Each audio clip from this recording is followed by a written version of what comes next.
নমস্কার, Anirban kitchen diary দ্বিতীয় পর্ব। আজকের মেনুতে আমরা দেখাচ্ছি যে রুই মাছ, ফুলকপি, আলুর ঝোল, গরম ভাতের জন্য জন্মানো পবিত্র এক সম্পর্ক। আজকে সকাল থেকে রান্নাঘরে ঢুকতে আজ মন বলছে এই ঝোলটা না হলে আজ ভাতেরও মন খারাপ হবে।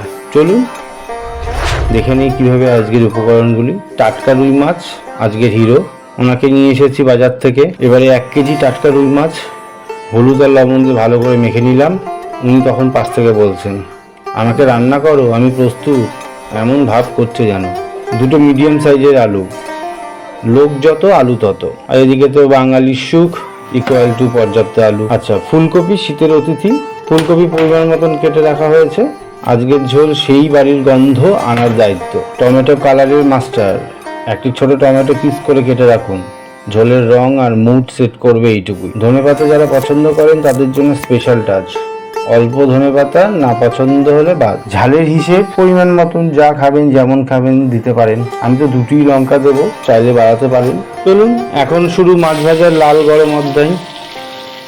কড়াই গরম হয়ে গেছে, তেল গরম, মুড গরম, সর্ষের তেল প্লাস রিফাইন তেল দিয়ে দিলাম। তারপর মেখে রাখা রুই মাছগুলো ফেলে দিলাম স্টেজে।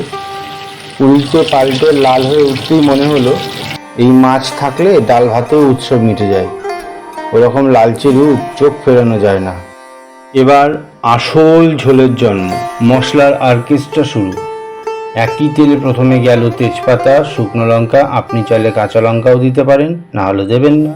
হালকা নাড়াচাড়ার পর ঢুকে গেল জিরে, এরপর ফুলকপি আর আলুর এন্ট্রি। ঝোলে আমরা ইমোশন যোগ করতে এসেছি, আলুরা বলছে। এরপরে ভাজা ভাজা গন্ধ উঠেই দিলাম আদা বাটা, টমেটো কুচি, আবার সুন্দর নাড়াচাড়া। ধনে গুঁড়ো, জিরে গুঁড়ো, গরম মশলা অল্প গরম জলে মিক্স করেই ঢুকে পড়ল। এবার আসল স্বাদ আমরাই বানাবো। কালারের দায়িত্ব নিল ওদিকে হলুদ গুঁড়ো। এবারে কষানো, ঝোলের হৃস্পন্দন।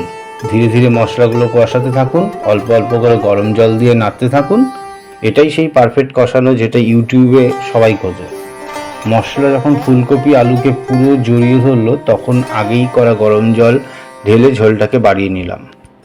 শেষের ম্যাজিক টাচ, ঝোল ফুটতে থাকলে ধনেপাতা কুচি, নামানোর কয়েক মিনিট আগেই আরও 1টি চামচ গরম মশলা। ব্যাস প্রস্তুত আজকের গরম ভাতে জয়ী রুই মাছ, ফুলকপি, আলুর ঝোল।